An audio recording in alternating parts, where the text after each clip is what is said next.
Assalamualaikum warahmatullahi wabarakatuh. Selamat pagi anak-anak. Pada hari ini Bapak akan menjelaskan materi tentang pendidikan lingkungan hidup pertemuan ketiga ya. Minggu lalu Bapak telah menjelaskan tentang flora fauna yang ada di sekitar Sungai Mahakam. Nah, pada hari ini kita akan memulai bab 2 tentang pembangunan dan lingkungan.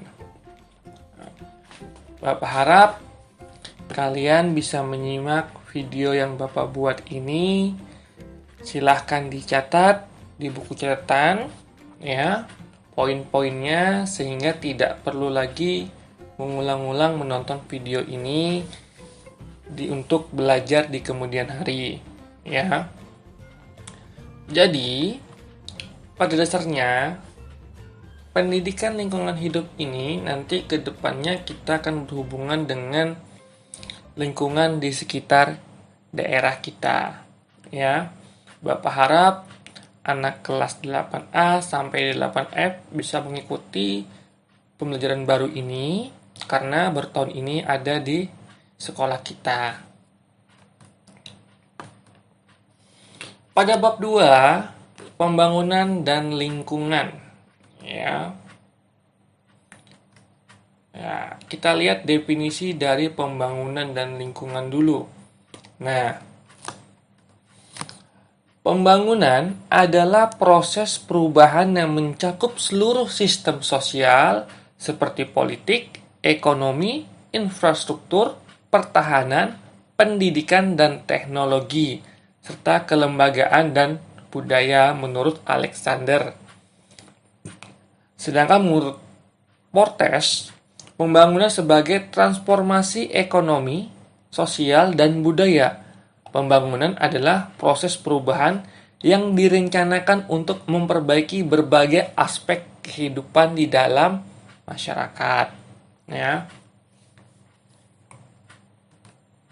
Lalu untuk lingkungan adalah kombinasi antara kondisi fisik yang mencakup keadaan sumber daya alam seperti tanah, air, energi surya, mineral, serta flora dan fauna yang tumbuh di atas tanah maupun di dalam lautan.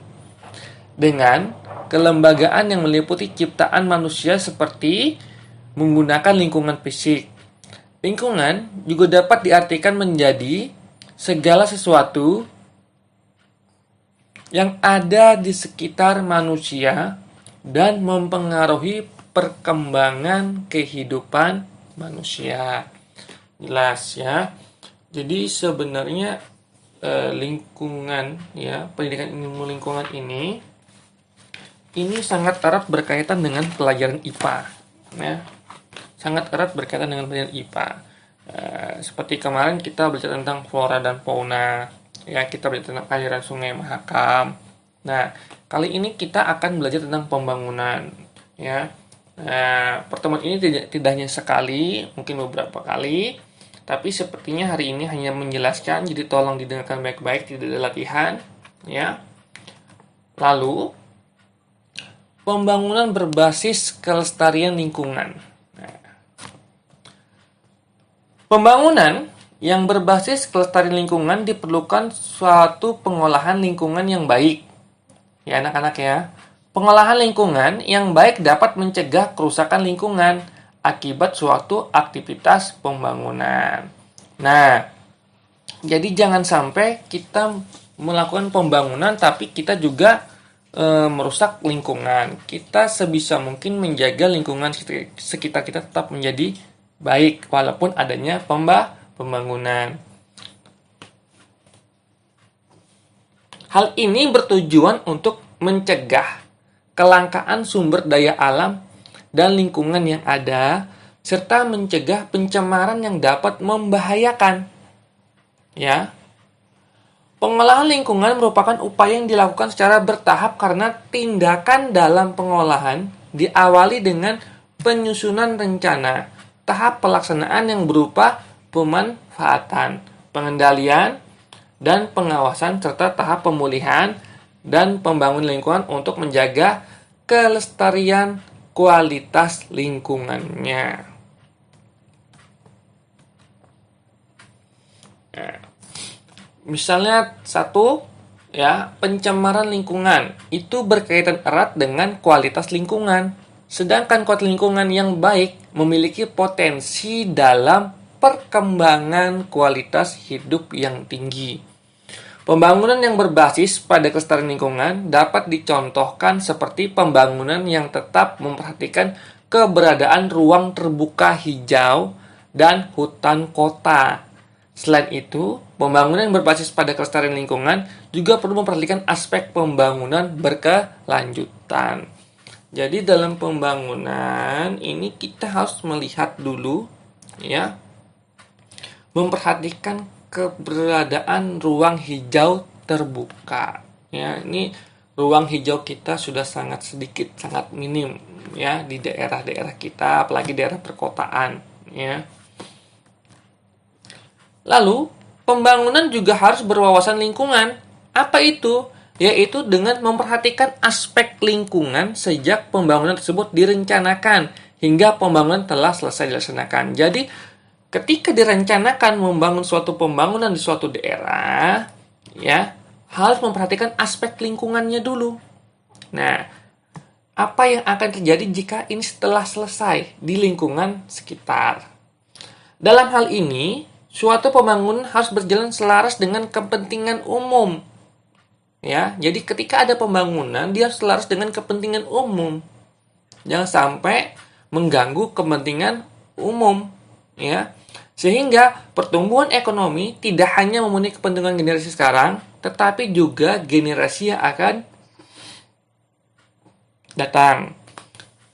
Pembangunan berwawasan lingkungan memiliki 3 syarat. Jadi ini ada 3 syarat ini. Ya, pembangunan itu 3 syarat. Apa saja kita lihat, ya. Yang pertama, aspek sosial dan budaya. Untuk aspek sosial budaya, syarat yang harus dilaksanakan yaitu kesesuaian pembangunan dengan kondisi sosial budaya di daerah sekitar. Jika sesuatu dengan kondisi sosial budayanya, maka hasil pembangunan tersebut akan bermanfaat secara optimal.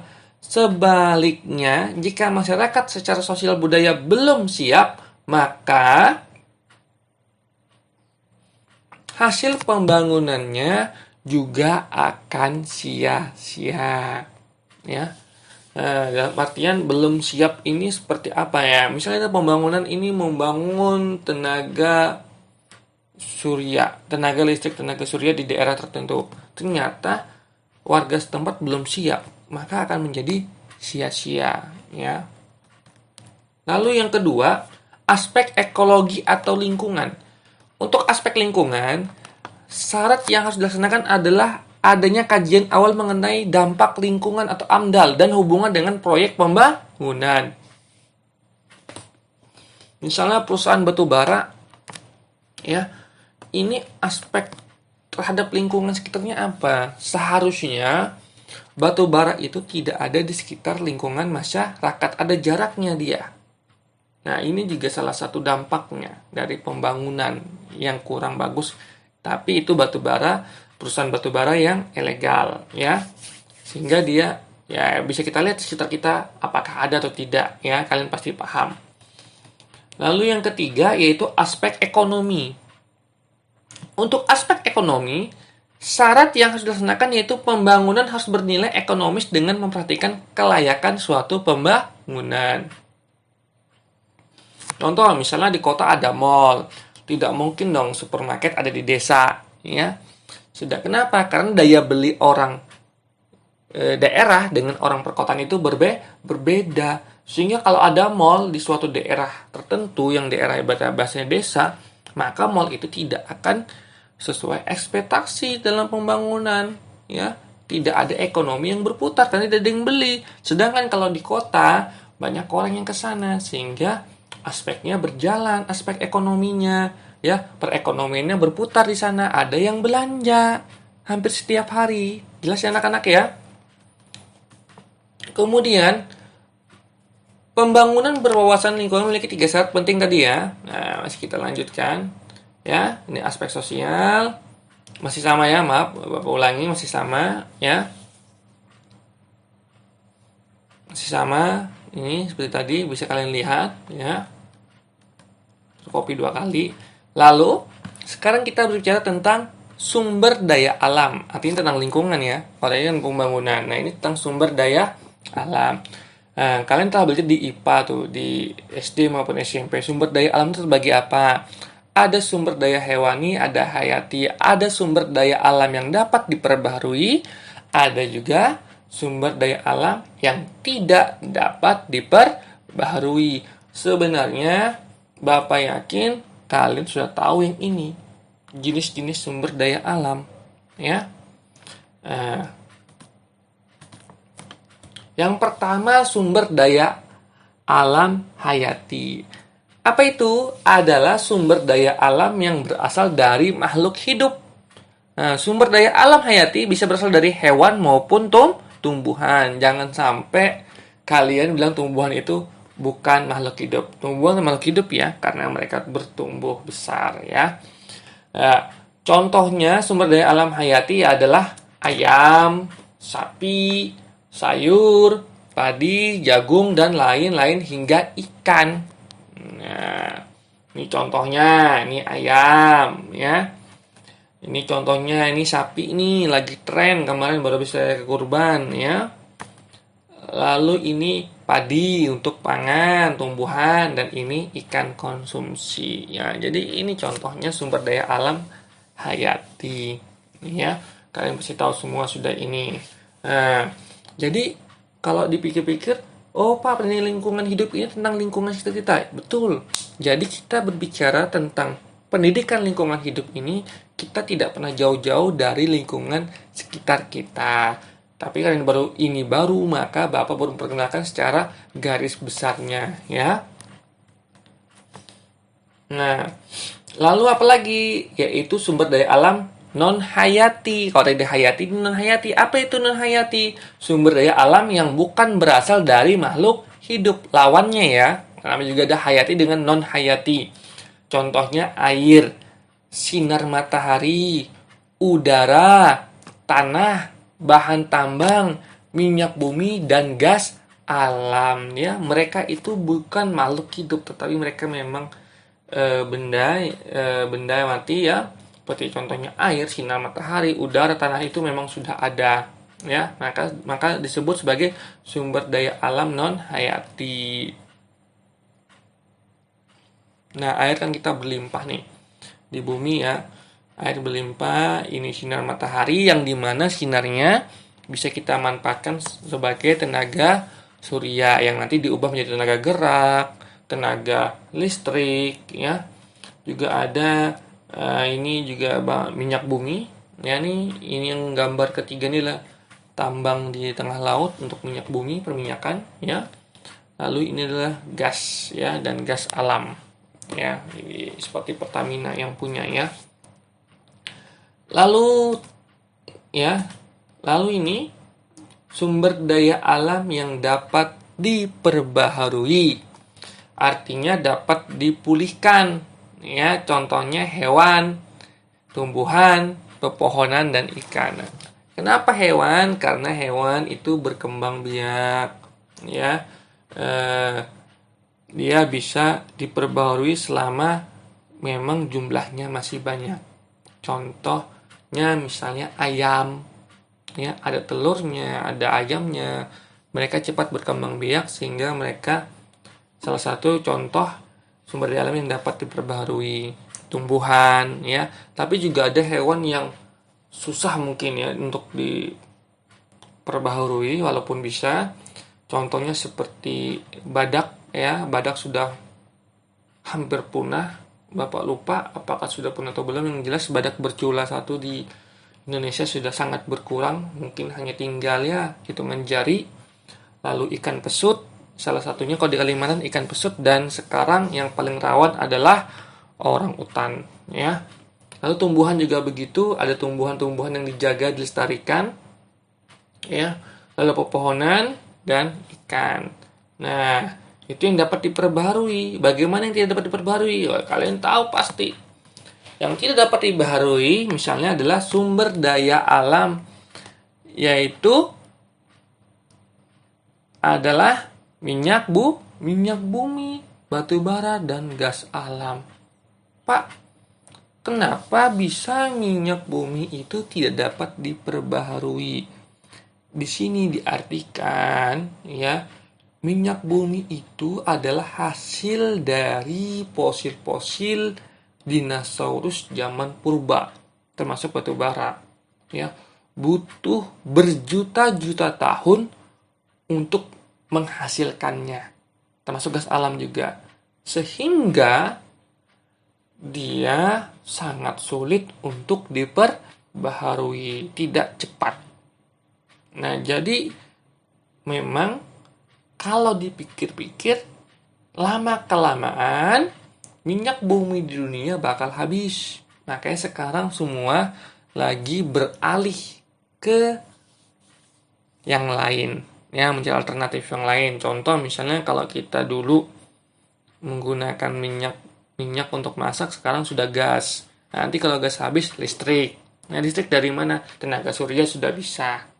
Ya, tidak selamanya minyak bumi. Lalu batu bara. Nah, batu bara saja contohnya kalau kalian lihat di daerah lingkungan sekitar kita, kamu lihat di pinggir-pinggir sungai banyak puntun yang bawa batu bara, itu kan tanah dikeruk, ya lama-lama juga habis, ya. Sangat lama untuk bisa membuat batu bara lagi secara alami, ya, karena sudah tidak ada dinosaurus sekarang, hanya hewan-hewan biasa, ya. Nah, kita lihat di Qatar, di negara-negara Arab lainnya, minyaknya sangat besar, di Irak dan lain-lain, di Amerika juga, ya, di padang pasir utamanya, ya, suatu saat juga akan habis. Mereka sekarang lagi sedang berpikir atau sedang mencoba untuk beralih ke sumber daya yang lain, ya. Nah, jadi pada pertemuan hari ini bisa Bapak simpulkan dan kalian simpulkan bahwasanya kita belajar tentang pembangunan dan lingkungan sekitar. Nah, pembangunan ini dipengaruhi oleh sumber daya alamnya apa saja, ya. Oke, mungkin cukup sekian. Hari ini tidak ada tugas, ya. Silakan kalian absen di bawah ya video ini dengan menyebutkan nama dan kelas kalian, ya. Tetap jaga kesehatan, tetap jaga jarak, dan belajar di rumah dengan baik, ya. Semoga kita cepat ketemu. Bapak akhiri, Assalamualaikum warahmatullahi wabarakatuh.